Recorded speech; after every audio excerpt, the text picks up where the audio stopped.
Segundo contertulio, Jacobo Grinberg, psicofisiólogo mexicano de renombre internacional, experto en técnicas de meditación y misticismo, autor de 36 libros, profesor de psicofisiología en la Universidad Nacional Autónoma de México y director en ese país del Instituto Nacional para el Estudio de la Conciencia. Doctor Grinberg, tú has elaborado la teoría sintérgica, que se apoya en la concepción chamánica de la existencia, valga la expresión, pero que llega mucho más lejos. Nos hablas un poco de esa teoría y tú, Miguel, haces el favor de tirarme ese mechero que tenemos a medias, porque a pesar de la invitación a la luz se me ha apagado la vela. Jacobo, por favor. Bueno, varias aclaraciones antes de iniciar. Has dicho la concepción chamánica de la existencia. Y sí quiero aclarar un poco qué es esto de chamánica o qué son los chamanes.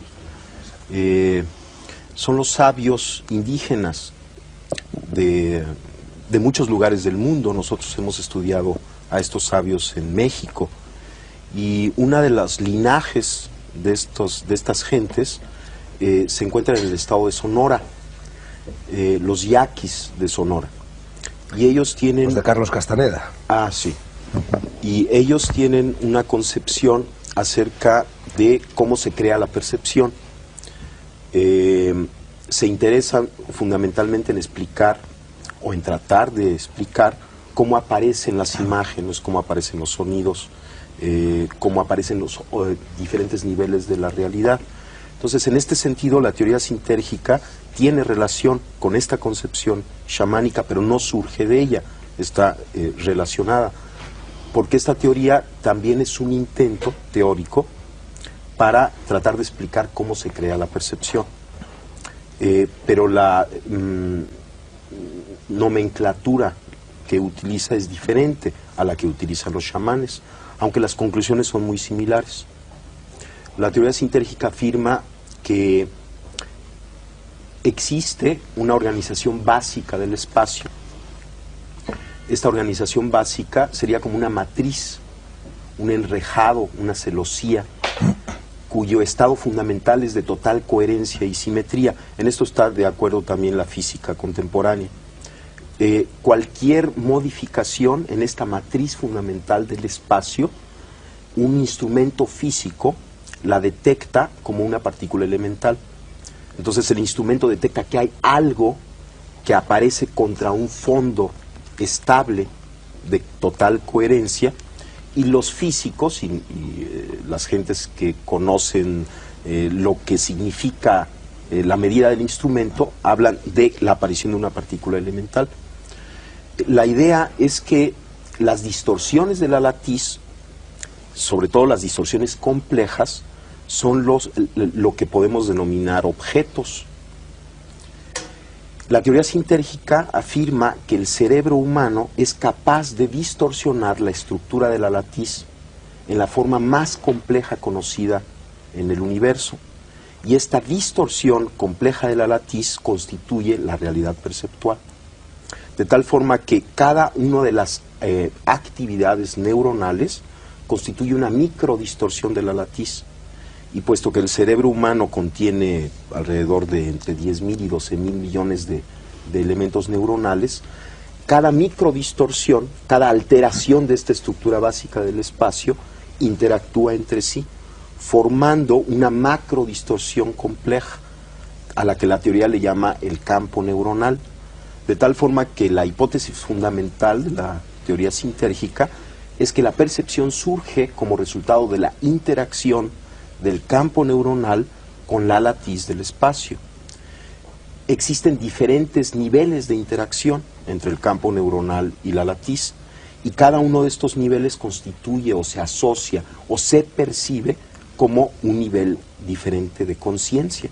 Por ejemplo, existe la conciencia auditiva, la conciencia visual, son diferentes tipos de conciencias, y la teoría afirma que cada una de ellas está relacionada con los parámetros de esta interacción entre el campo neuronal y la latiz. Jacobo, ya me da vueltas la cabeza y hasta el estudio. Quinto contertulio, decía, es Salvador Freixedo, gallego que militó durante 30 años en la Compañía de Jesús y que ha llegado a ser una autoridad mundial en todo lo relativo a los fenómenos paranormales. A los fenómenos paranormales y también a las curaciones paranormales, eso que el vulgo denomina milagros. Háblanos de ellos, Salvador. Bueno, el mundo religioso, la palabra milagro es una palabra que se da en el contexto religioso, ¿verdad? Pero a mí me sirve mucho porque la palabra milagro es la palabra puente a lo que le llamamos en parapsicología fenómeno paranormal, curaciones paranormales. En medicina también admiten cierto tipo de curaciones para los cuales no hay explicación. Yo, cuando era un buen padre jesuita, ¿verdad?, pues no creía absolutamente nada. Esto fui prejuiciado terriblemente contra todas estas cosas. El espiritismo era puro demonio, era demoníaco, etcétera, etcétera. Luego, porque, bueno, pasaron cosas, escribí un libro y me dejaron en la calle. Entonces empecé a pensar más con mi cabeza, empecé a sacudirla y vi cómo había estado terriblemente condicionado durante tantos años y me pasmaba cómo había estado tantos años creyendo, comulgando con ruedas de molino. Y empecé a estudiar por mi cuenta, y me fui a Brasil a estudiar todo este tipo de fenomenología. Hoy día, por ejemplo, en cuestión de curaciones paranormales, que la Iglesia llamaría milagros, haciendo intervenir a Dios o algún personaje, en parapsicología no se hace intervenir a Dios, se admiten esos hechos y se les da otra explicación. Pues bien, yo he trabajado con sanadores filipinos, con sanadores brasileños, con sanadores mexicanos, alguno en concreto, aquí está el doctor Grimberg, que hemos trabajado con la misma famosa Pachita, además de otros, y con sanadores norteamericanos, y ciertamente hoy día puedo atestiguar, porque yo me he pasado horas y horas y horas viéndolo y sacando la sangre de mis manos, que esos hechos son reales absolutamente, a no ser que yo sacudía muchas veces la cabeza.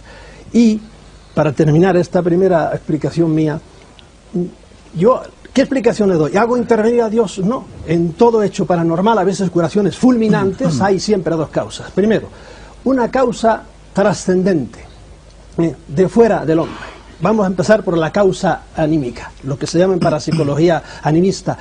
Poderes, capacidades que tiene el hombre, que la medicina, la ciencia oficial, la medicina académica, desconoce, ¿verdad? Por eso es malo cuando los científicos se ponen a hablar de lo que no saben, que hablen de lo que saben, pero de lo que no saben no.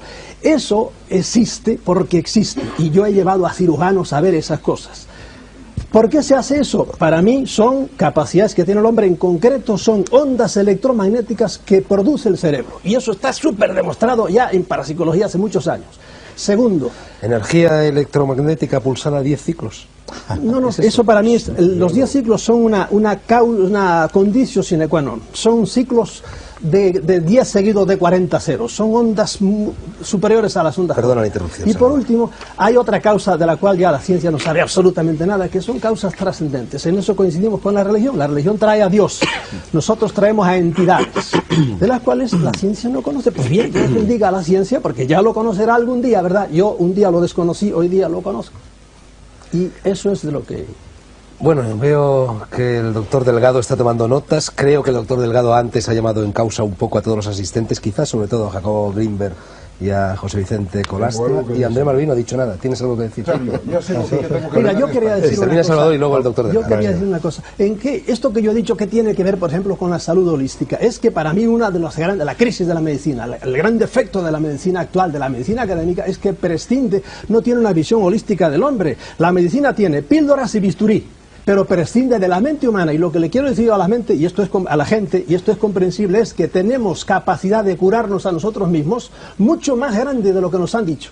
Y de eso he sido testigo, conmigo mismo y con otra gente. ¿Por qué? Porque no nos han enseñado que esto que tenemos aquí, tan defendido por el profesor Rodríguez Delgado, es cierto, la capacidad del cerebro es enorme para hacer cosas que no nos han dicho que se pueden hacer, y en realidad hoy día hay escuelas como la de Bibb, la de Wett, la de Simonton, que antes nadie les hacía caso y ahora ya tienen cantidad de dinero para hacer escuelas, para curar cánceres a base de meditar, créanlo o no lo creen. Para venir de lejos. Bueno, primero, no entiendo por qué alguien se toma el atributo de juzgar el entendimiento de los otros. O sea, es muy extraño. En segundo lugar, en toda creación de una teoría, para el creador de la teoría, la experiencia de la creación es un evento extraordinariamente interesante. Cuando la teoría se crea y se da como resultado final, el oyente de la teoría puede considerarla como producto de una intelectualización ajena a la experiencia. Pero toda creación de una teoría, cuando esta teoría es profunda, proviene de la experiencia. Por ejemplo, yo mencioné estos sabios indígenas que están interesados en explicar la percepción.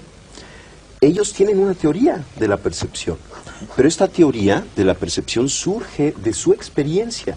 Ellos perciben el mundo en cierta forma que es distinta a la percepción que tiene otro tipo de gente por haber nacido en otra cultura, simplemente por esto.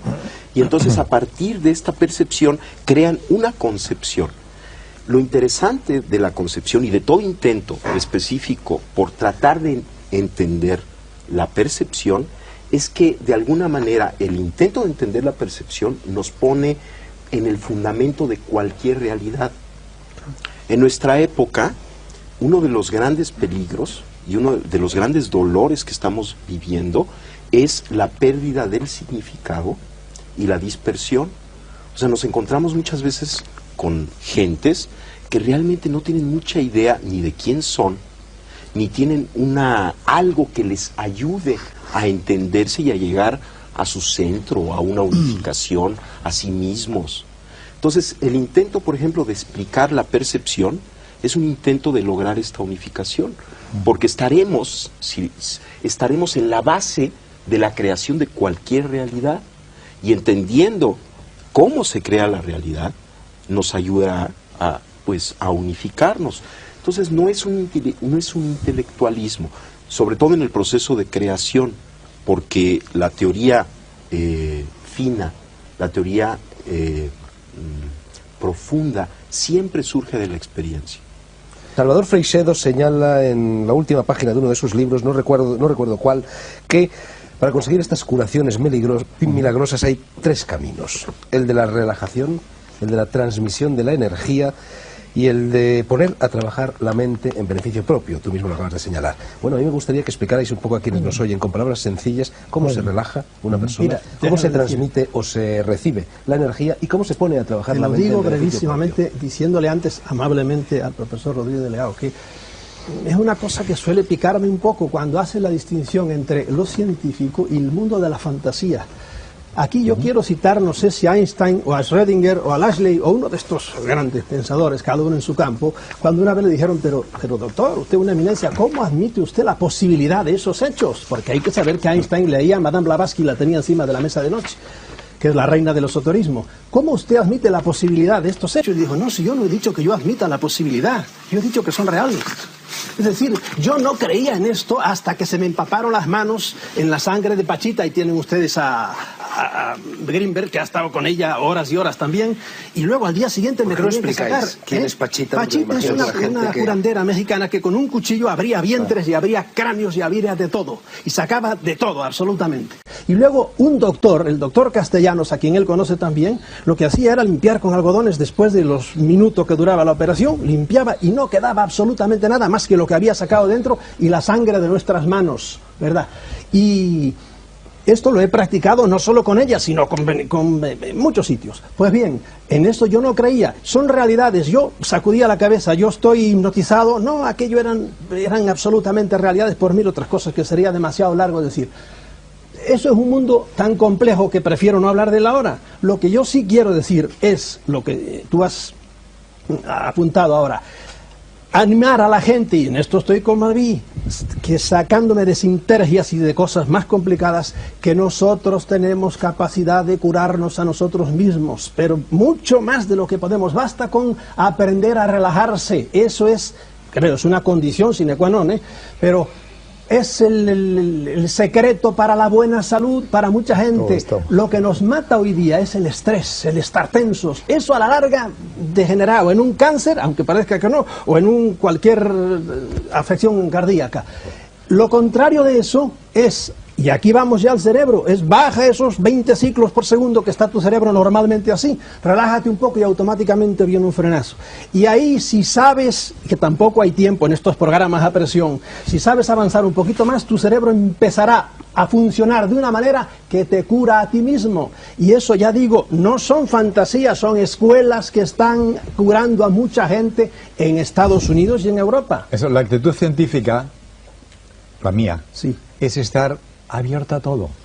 Quizá tengas razón, pero don Santiago Ramón y Cajal hace mucho tiempo decía, quizá tenga usted razón, pero hay que probarlo. Pues se prueba todos los días. Y yo creo que el papel de la ciencia es precisamente el de traer la paraciencia al terreno científico. Por ejemplo, hace unos años creíamos que los murciélagos volaban de una manera increíble, volan en la oscuridad y evitan obstáculos en la oscuridad. Eso es imposible.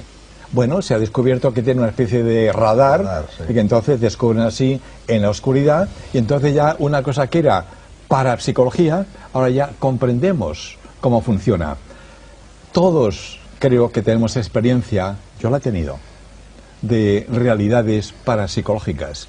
Este es mi interés personal, científico, en la parapsicología. Pero lo que yo no acepto es, bueno, la anécdota. Es decir, yo creo en esto muy firmemente. No, eso no es aceptable. Lo que hay que hacer es decir, mira, pero de una manera amable, suave, No, sin ¿por qué? tensiones, No es suave. sin tensiones, tranquilas, porque lo que es suave es mucho más profundo y convencerá al que nos escucha mucho mejor que una reacción emocional. Es decir, mira, No lo sé. esto es así, vamos a hablar. Ahora, yo creo que aquí, y esta es la responsabilidad del que nos está por eso pido la palabra. organizando, yo creo que aquí deberíamos de tener un tema concreto. Si no, yo creo que nos vamos a perder. Es una cosa muy divertida, vamos a hablar de muchas cosas y no vamos a hablar de nada. Que es en definitiva Mira, estamos psicología hablando. cósmica, ni nada. Jacobo ¿Me Jacobo permites? tiene la palabra. Jacobo, hable, ya lo has dicho. Dejémoslo hablar. Bien, Dejémoslo hablar. Venga. Jacobo. Bueno, está bien. yo quisiera dar dos consejos, pero antes algo muy interesante. Salvador y yo fuimos testigos de un evento extraordinario. Y vamos, yo soy un científico, yo tengo un laboratorio, estudio la actividad cerebral, la fisiología cerebral, y me invitaron a conocer a esta mujer Pachita y a sus operaciones. Y lo que yo vi ahí, en principio, contradecía todo concepto y todo conocimiento que yo tenía acerca de la realidad.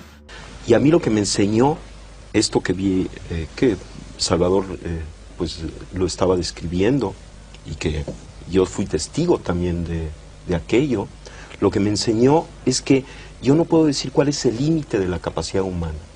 A partir de esa experiencia yo no me atrevo a decir el ser humano no puede hacer esto, el cerebro tiene tal límite en su potencialidad, sino que parecería que estamos dentro de un continuo extensísimo y no conocemos cuáles son los extremos de este continuo. Ahora, Los dos consejos. Los dos consejos. Uno es la risa. Uno es la risa. La risa es excelente, es una medida terapéutica extraordinaria. Inclusive hay una técnica de meditación taoísta en donde la persona, y es muy sencillo hacerlo, la persona se sienta y sonríe. Inténtenlo. Sonríe con los ojos y la boca. O sea, realmente suba las comisuras de los labios, ¿verdad? Y se coloca en esta situación. Inmediatamente hay una serie de mensajes que recibe nuestro cuerpo, que recibe nuestro cerebro. En primer lugar, todo está bien. Hay secreciones hormonales dadas por el cambio de fisonomía que producen un mejoramiento extraordinario de todos los sistemas fisiológicos. Ese es uno de los consejos, reírse. Mientras más nos riamos, mientras más nos demos buenas señales a nosotros mismos, vamos a estar más sanos. Y el segundo es la observación, que quizá en combinación con la risa pueda ser una medida terapéutica excelente. Somos capaces de observar inclusive aquello que pensamos que no se puede observar. Por ejemplo, en principio pensamos que no podemos observar nuestra actividad cerebral y sin embargo hay una técnica budista, el Vipassana, que enseña a una persona que la practica a observar su propia actividad cerebral. Y esta es una experiencia, sobre todo para un neurofisiólogo, extraordinaria, ¿no? El darse cuenta de que tiene un mecanismo de observación que le permite, por ejemplo, ver su propio cerebro. No solamente su propio cerebro, su actividad glandular, que le permite sentir su cuerpo parte por parte hasta lograr tener una imagen corporal unificada. Y lo que sabemos, y a partir de estas técnicas, es que el hecho de observar, por ejemplo, un tejido enfermo, un dolor, y observarlo con ecuanimidad, con calma, tiene un efecto de sanación. Entonces este es el segundo consejo. ¿Quieres que te explique el mecanismo biológico de la risa? Claro. Es que lo conocemos. En la cara tenemos los llamados usos musculares, o sea, sensores de la tensión de nuestra cara. Y estos muscle spindles, sí, esto es lo que emite, lo que lleva al cerebro el mensaje holístico de cómo está nuestra cara. Y esta es la razón científica de por qué tú tienes razón completa. ¡Qué bueno! Ahora, si sabemos el mecanismo científico, fisiológico, nos reímos más a gusto. Sí, está bien. Lo hacen porque...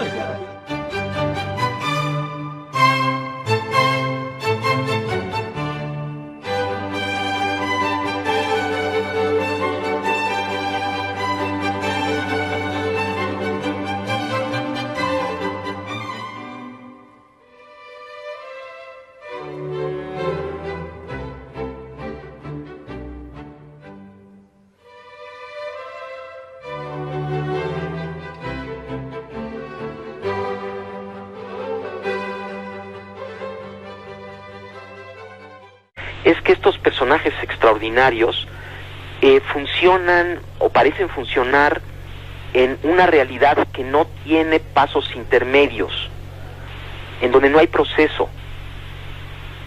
Por ejemplo, Pachita es uno de los casos más asombrosos que yo pude atestiguar. Yo trabajé con ella varios meses.